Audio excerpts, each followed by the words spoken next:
नमस्कार, मैं अभिषेक ज्ञानार्थी। 8 बजे 8 मिनट की सीरीज में बहुत सारे वीडियोस आ चुके हैं जिसमें स्पेशली अभी फोकस किया जा रहा है वोकेबुलरी पर और ग्रामर के बेसिक कंसेप्ट्स पर। वोकेब के काफी सारे वीडियोस आ चुके हैं। उम्मीद है कि आप देख रहे हो। अगर नहीं देख रहे हो तो पूरी सीरीज आप देख सकते हैं। 8 बजे 8 मिनट की जो सीरीज है बहुत इंपॉर्टेंट है। आप बहुत ज्यादा नहीं पढ़ पाते तो 8 मिनट का ये जो सीरीज है इसको देखते रहेंगे तो लैंग्वेज आप इंप्रूव करते रहेंगे। कॉम्पिटेटिव एग्जाम के लिए, स्पोकन के लिए, किसी भी रूप में आप किसी भी लेवल का स्टूडेंट है, अगर आप इंग्लिश इंप्रूव करना चाहते हैं तो ये सीरीज बहुत इंपॉर्टेंट है। छोटे छोटे वीडियोस की सीरीज है और बहुत कुछ सीखने को है। तो हम नए शब्दों की तरफ आ जाते हैं। इलस्ट्रेट, स्पष्ट व्याख्या करना। टू एक्सप्लेन समथिंग मिस्टीरियस, कुछ कैसा है, मिस्टीरियस है, मिस्ट्री है, उसमें क्या है, मिस्ट्री है। और डिफिकल्ट या फिर मुश्किल है, कुछ मिस्टीरियस है या डिफिकल्ट है, उसको एक्सप्लेन करना, उसकी व्याख्या करना ही क्या कहलाता है, इलस्ट्रेट कहलाता है। क्या कहलाता है, इलस्ट्रेट कहलाता है। ठीक है। नेक्स्ट वर्ड इज, देखो वर्ड को आप अगर ऐसे देखो तो एम्बेजलमेंट, धोखाधड़ी करना या गबन करना। गबन से मतलब ये होता है कि किसी तरह के धन को गायब कर देना या गलत तरीके से अपने हिस्से में ले लेना या उसे अपने पास ले लेना। तो मिस एप्रोप्रिएशन ऑफ मनी, तो एप्रोप्रिएशन जो है वो कैसा है, मिस एप्रोप्रिएशन ऑफ मनी। कुल मिला के धन की, पैसे की या किसी रूप में आर्थिक हितों का जो है अपने लिए या किसी दूसरे व्यक्ति के लिए गलत तरीके से इस्तेमाल कर लेना, गबन कर लेना के लिए इस्तेमाल होता है word embezzlement. Okay. Next word is emeritus. Emeritus शब्द जो होता है, देखिए हिंदी में तो हमने लिख लिया सेवानिवृत्त। यहाँ जो मीनिंग लिखा हुआ था पहले उसको देख लेते हैं, लेकिन मैंने समझ देखिए मैं कई सारी चीजें आपको लगता होगा बोर्ड पे पहले से लिख लेता हूँ। उसका कारण यह है कि मुझे वीडियो टाइम ड्यूरेशन में खत्म करना होता है। प्रयास ये रहता है कि वीडियो 8 मिनट से बहुत ज्यादा ऊपर ना जाए और बहुत ज्यादा कुछ उस तरह से बनाया जाता है कि समय में ही पूरा हो। इसमें से मैं कई चीजें लिख लेता हूँ। तो अब professor who has honourably retired from service, अब देखो प्रोफेसर शब्द इस्तेमाल किया गया, हु हैज ऑनरेबली, सम्मान पूर्वक क्या हो गया, रिटायर हो गया from the service, service retire हो गया। लेकिन इस शब्द का इस्तेमाल कैसे है वो देखना। इस शब्द के इस्तेमाल को अगर हम समझे तो वो कैसे हो रहा है, no longer having a position. अब जैसे प्रोफेसर, हमने प्रोफेसर इस्तेमाल कर लिया तो अभी प्रोफेसर अब प्रोफेसर नहीं है, रिटायर हो गए। कंडीशन समझना कैसे वर्ड इस्तेमाल हो रहा है। No longer having a position, अब उनके पास पोजीशन क्या नहीं है, अब प्रोफेसर की पोजीशन नहीं है। स्पेशली इन अ कॉलेज और यूनिवर्सिटी, यानी कॉलेज और यूनिवर्सिटी में वो लोग जो अब रिटायर हो गए लेकिन बट कीपिंग द टाइटल, लेकिन अभी भी क्या टाइटल अभी भी इस्तेमाल कर रहे हैं ऑफ द पोजीशन। जैसे कि आपने देखा कई सारे लोग कॉलेज से रिटायर हो जाते हैं तो प्रिंसिपल थे तो लोग अभी भी बोलते हैं उनको रिटायर हुए 10 साल हो गए, 1 साल हो गए, कई साल हो गए, लेकिन लोग कहते हैं प्रिंसिपल साहब से मिलने जा रहे हैं। प्रिंसिपल साहब मिले थे, प्रिंसिपल साहब आए थे, प्रोफेसर साहब आ रहे हैं। ठीक है। प्रोफेसर, प्रिंसिपल, टीचर, लेक्चरर, इस तरह के कई सारे वर्ड्स जो इस्तेमाल होते हैं। वाइस चांसलर, रजिस्ट्रार और भी कई सारे हैं। ठीक है। तो कुल मिला के हमें समझना क्या है, इस शब्द का कैसे इस्तेमाल होता है। वो लोग जो अब जॉब में नहीं है, अब उस पोजीशन पर नहीं है, अब उस पोजीशन पर नहीं है, लेकिन अभी भी उस टाइटल का इस्तेमाल कर रहे हैं। अगले शब्द पर आ जाते हैं, एमिटिक। वमन करने वाला, मतलब कुछ गलत खा लेने पर, कुछ या बीमार हो जाने पर जो उल्टी हो जाती है उसको वमन बोलते हैं।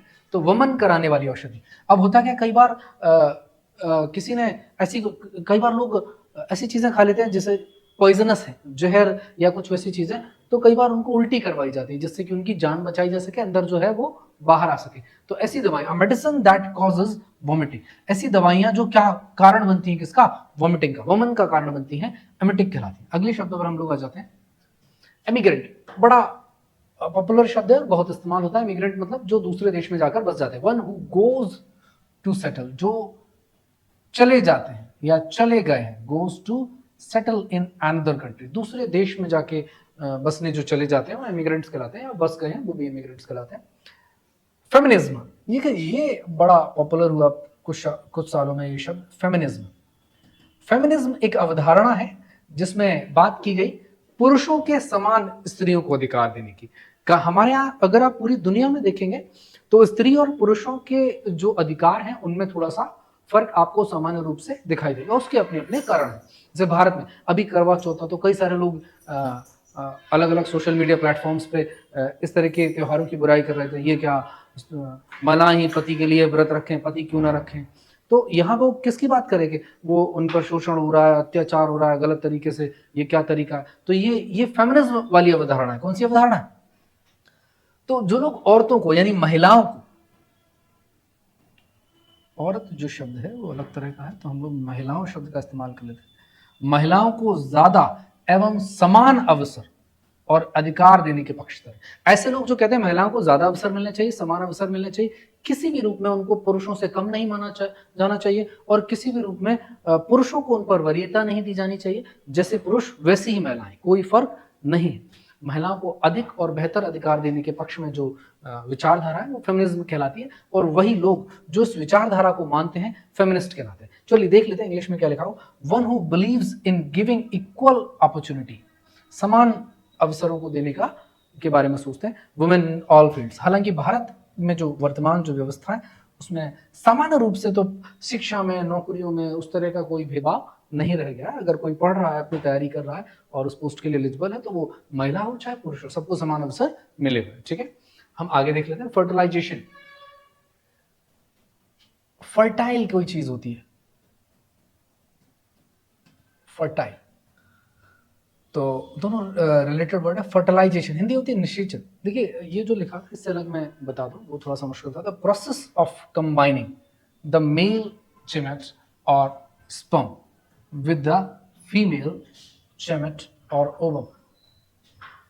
निषेचन की जो प्रक्रिया है उससे संबंधित है कि मेल और फीमेल के मिलने पर जो नए जीव की उत्पत्ति की जो प्रक्रिया है उससे रिलेटेड वर्ड है फर्टिलाइजेशन। ठीक है, नेक्स्ट वर्ड इज फ्लीट।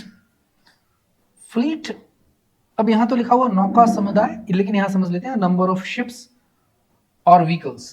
पुराना शब्द है, उस समय इस्तेमाल होता था बहुत सारे शिप एक लाइन में जब चलते थे, चूंकि बहुत बड़ा समुद्र है, बहुत बड़े स्तर पर व्यापार होता रहा पूरी दुनिया में, और उसका प्रमुख जो रास्ता था और प्रमुख जो वाहन थे वो शिप्स ही थे, अलग अलग देशों में यहाँ से वहाँ सामान पहुंचाने का और लोगों के आने जाने का।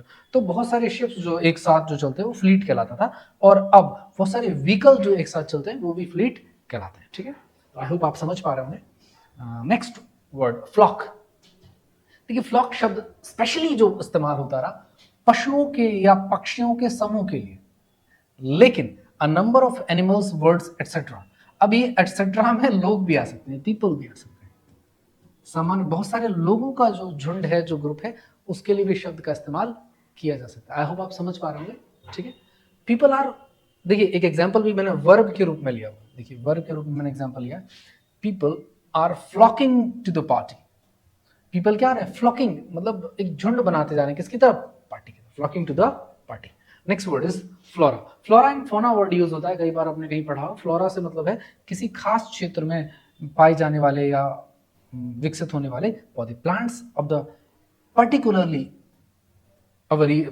रीजन, मतलब ऐसे पौधे जो किसी खास क्षेत्र में ही पाए जाते हैं, फ्लोरा कहलाते हैं। ठीक है, फ्लोरा फोना कई जगह अगर आप पढ़ा होगा आपने, फ्लोरा ऑन फोना। तो ये जो सीरीज है आप जुड़े रहिए, और बहुत सारे वर्ड, बहुत सारे कंसेप्ट्स आपको कम समय में मिलते रहेंगे। अगले वीडियो में आपसे मिलते हैं।